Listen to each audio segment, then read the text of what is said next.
Hey guys, it's Tom M from Tabletop Republic, and we are on day 7 of Magic the Gathering's Core Set 2021 reveals.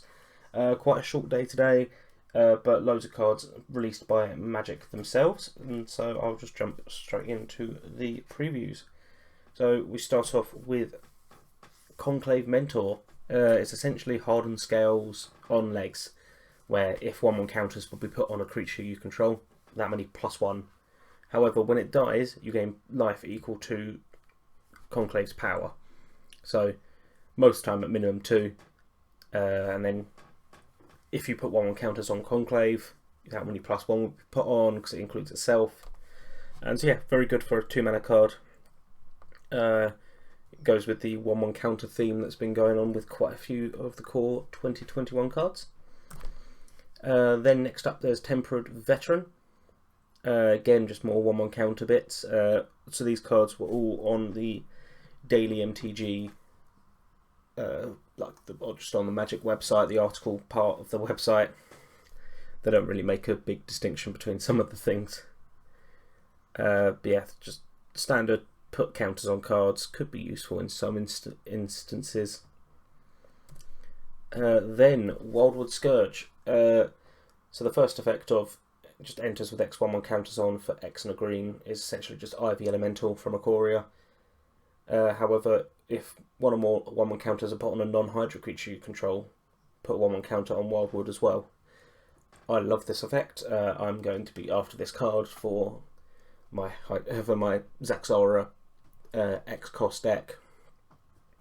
And yeah, it's essentially a better version of Ivy Elemental in every way. Excuse me. Yeah, I'm happy about this card. This one's going to be a really good new addition, and I'm always happy about Hydras coming in, even without my deck. I love Hydras. Then you've got a good boy called Truffle Snout. It's essentially Light of Hope without the Destroy Enchantment part on for Hairy Legs. So when it enters 1/1 counter, or you gain 4 life, 3 mana for a 2/2. That could be a 3/3. Pretty good for a common. I like that. 2 different effects that you can pick from. Not too bad. Then they showed off the...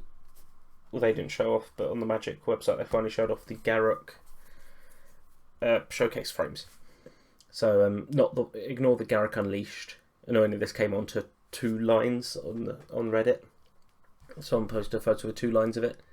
And both lines have one odd one out, where it's on the bottom row. It was the Cultivator I showed you off yesterday, so I thought I might as well just show you the Garruk Unleashed in English.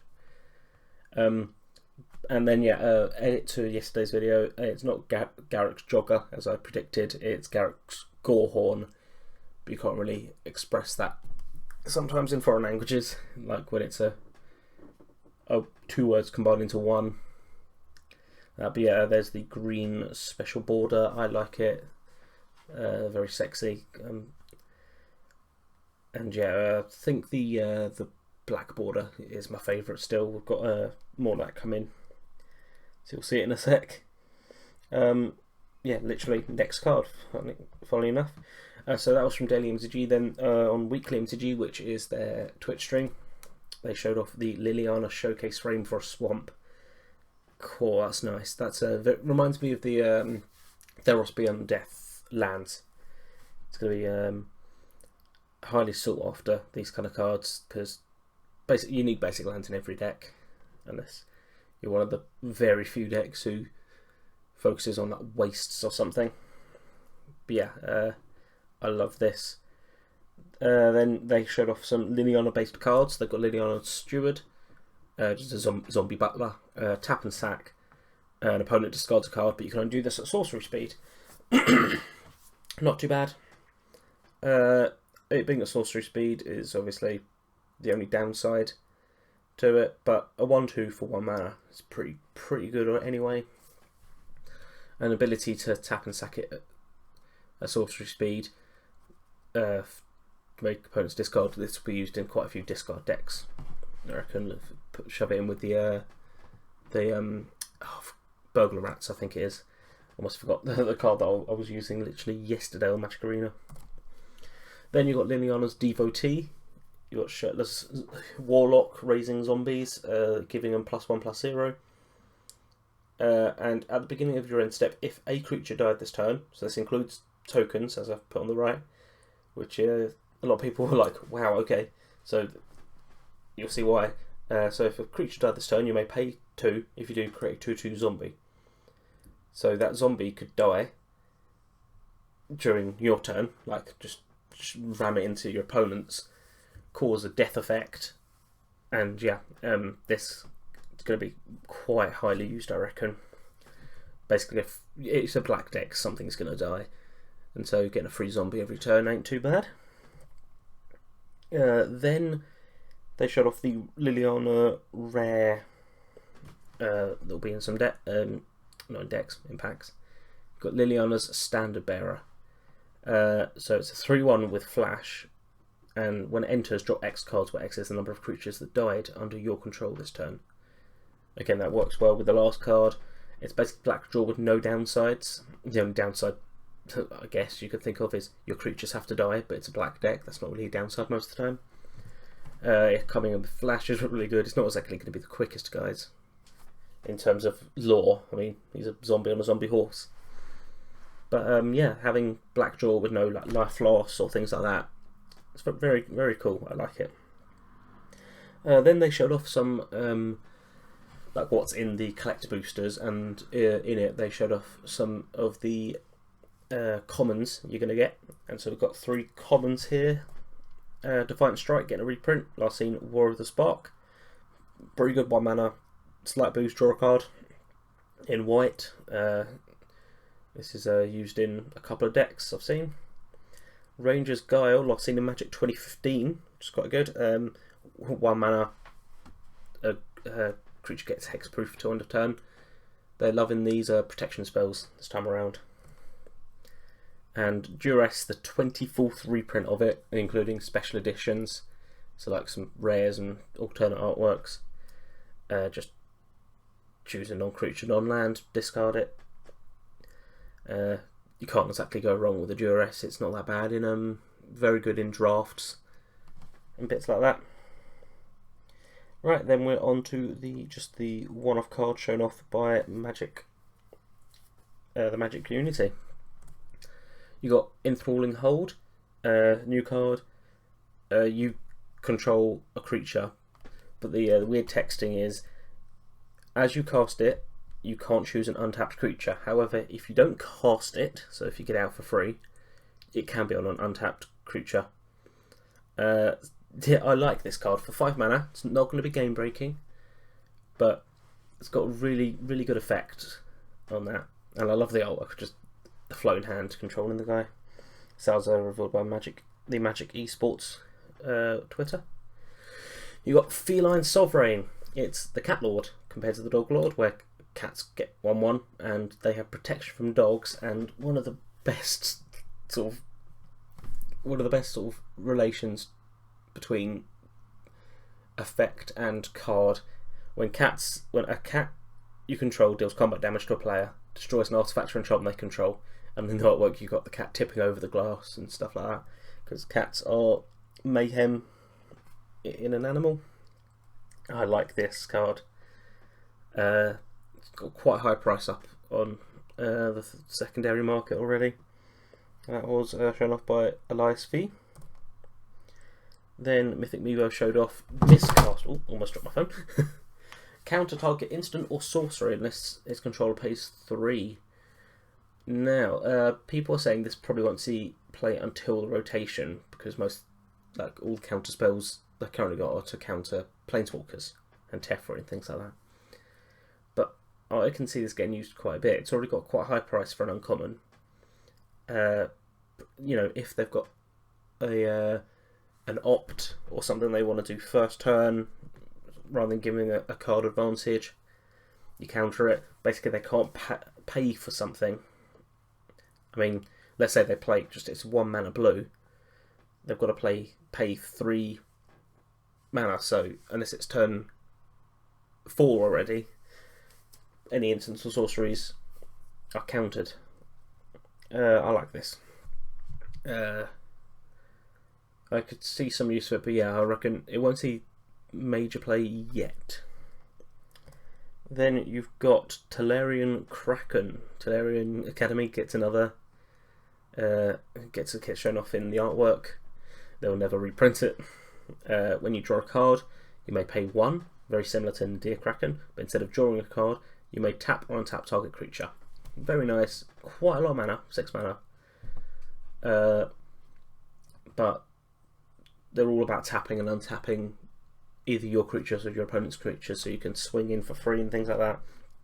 But yeah, I could see this. I couldn't see this getting play in normal decks, but in some commander decks possibly. It would be quite good. Was Caleb D MTG's card. Then you've got Hobby Consales. All these final cards are ones that need translations. So I didn't have a pen, so I used literally a blue colouring pencil. That was on my girlfriend's art bag next to me. So this one is for 1 and a 1 tapping. You can tap a target creature, but you can only do this effect if you have a creature with flying. So it is very similar to that the human soldier from Coria that taps a creature, but you can only do it when it's flying. I think people would still prefer the human soldier to that, even if I think this one's a bit stronger. I think the other one's a 1/2, this one's a 2/3. People don't really care whether or not that creature dies, they just care about get a one-off effect just to keep blocking your opponent's creatures. Then you've got Subira, Tolzidi Cavalier, or the Cavalier of the Tolzidi. This is in-law Teferi's wife, so I'm glad she's getting a print in Teferi's deck, as was revealed by Magic Seshik. So it's French. So it's got haste. The colourless 1 mana effect is a creature with power 2 or less you control can't be blocked this turn.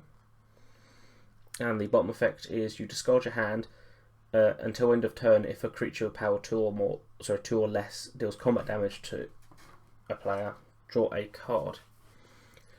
So this one could be quite useful in things like just Scorch Spitter style mini creatures poking you to death. But the problem is you need mana to activate its effects. The discard your hand part could be quite useful if you don't have a hand to begin with, and then if you know you're going to deal at least 1 damage, you at least get to draw a card. Oh, excuse me, I'm recording this video a lot earlier than usual. It's currently 10 AM rather than after I finish work at 3 or 4 PM, just because all the cards were revealed early. There wasn't anyone who was lacking. I could have recorded it last night, in fact, but I was waiting for the Tabletop Kraken to be released because Caleb was the last one to show off his card, because a lot of these were European cards.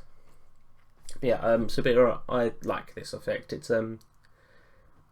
odd, like if you get enough mana, it could be useful, and so I could possibly see it in some decks.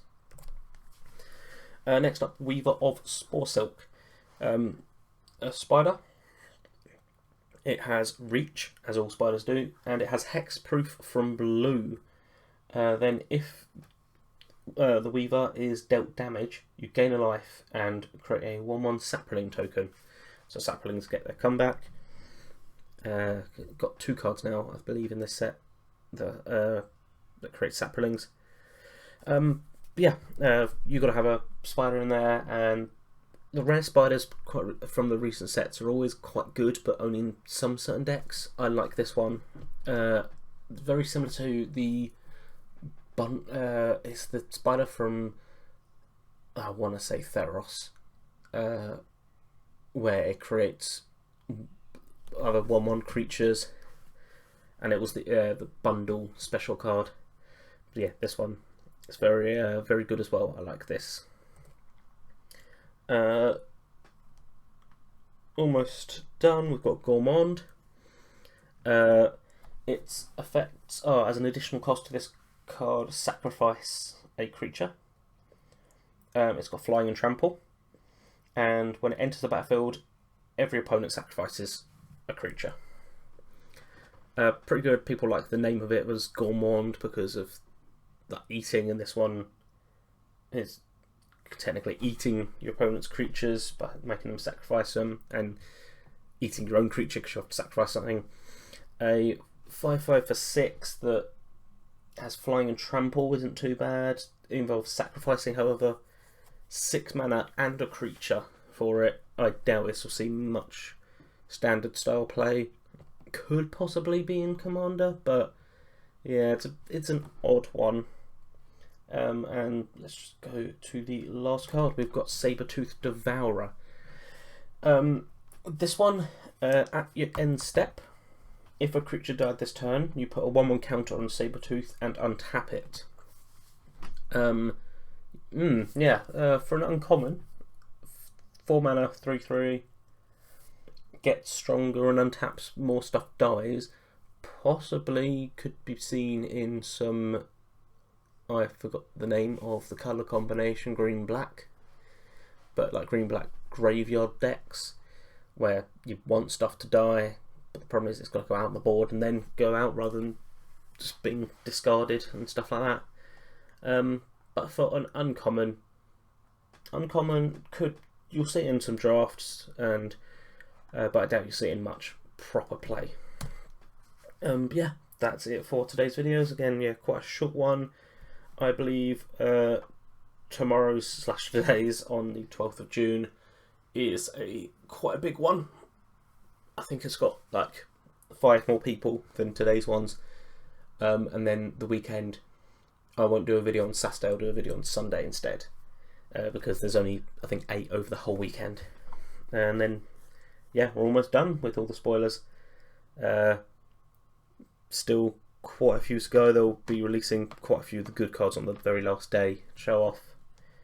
But yeah, thank you guys for watching, and I will catch you all tomorrow.